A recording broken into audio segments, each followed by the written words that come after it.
As with everything else in programming, you can implement a mixin in a variety of different ways.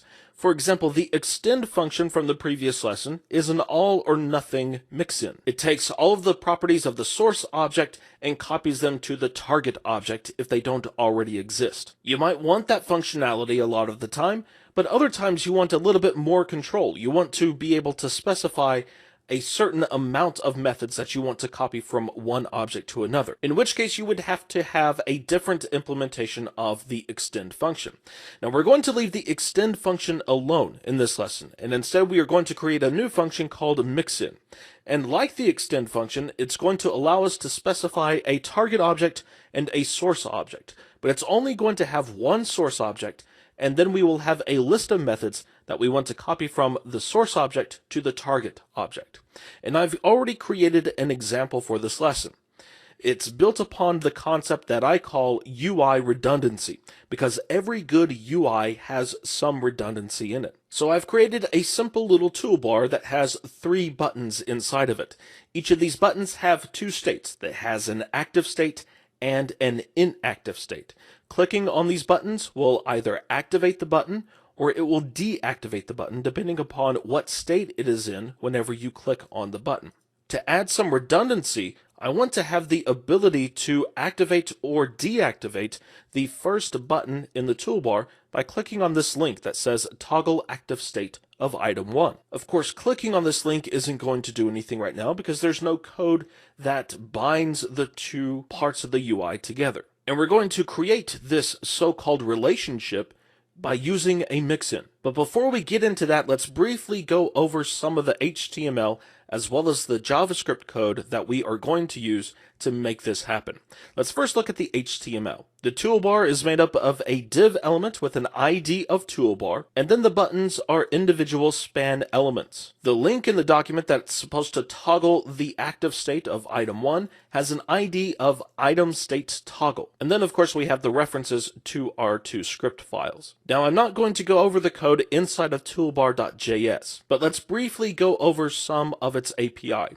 In order to create a toolbar, you new up toolbar and then pass the ID of the toolbar. This is going to retrieve that element, and then it's going to find any toolbar items inside of this element. And then it will create those objects and put them inside of a collection called items.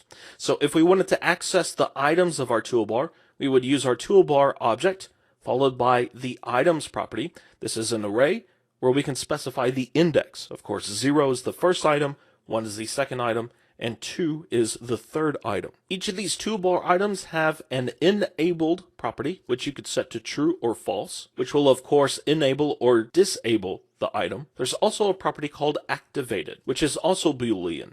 If you set it to true, then the item is active. If not, then it is inactive. And then it has a method called toggle active state. This goes out and it checks the current state of the item.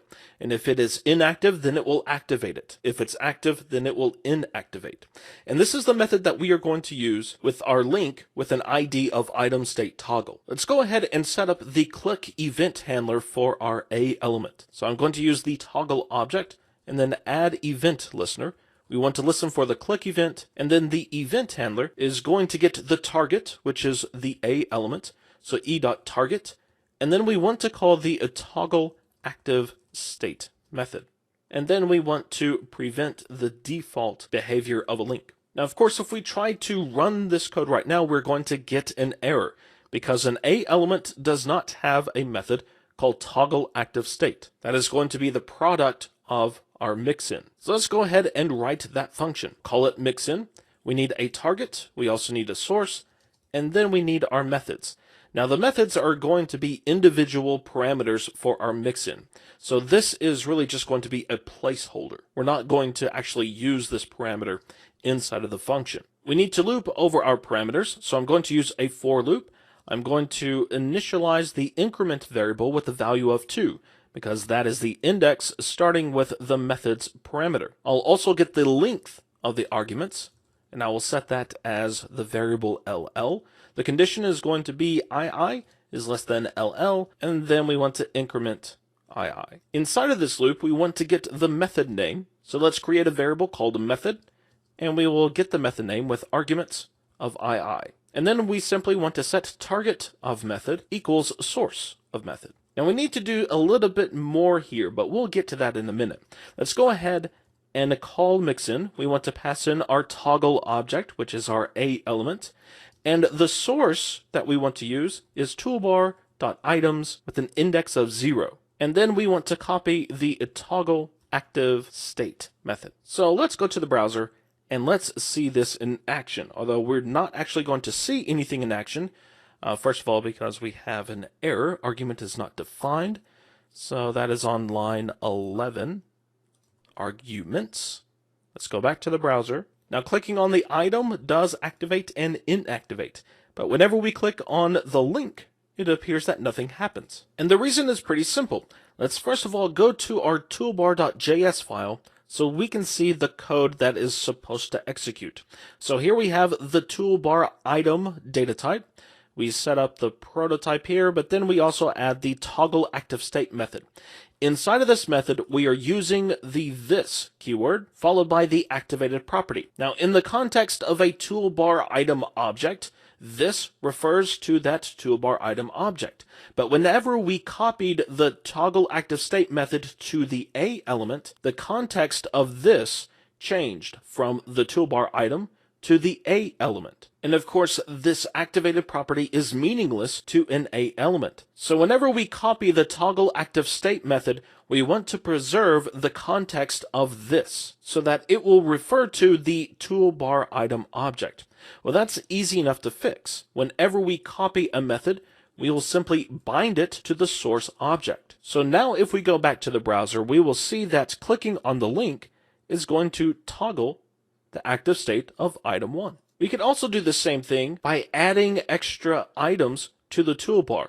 For example, the toolbar object has a method called add, and it simply adds a new toolbar item to the toolbar. So if we wanted to, we could add another link to our document, and with our mixin function, we could add the add method from our toolbar to that link as well. There are a lot of possibilities that we could do with this type of a mixin. It gives us a lot of flexibility, and it also decouples our code somewhat. Normally, inside of this click event handler, we would have to reference our toolbar object, get the items property, and then retrieve the appropriate item from our items array. Instead, our event handler is completely unaware of that particular object. And instead, that relationship is made with a mixin. But as with the mixin in the previous lesson, this does have the potential to add confusion to your code. If someone is unfamiliar with this pattern or this style of a mixin, then the potential is there for your code to get messed up during maintenance. So if you do choose to implement this type of mixin, or any mixin for that matter, do be sure to have very good documentation.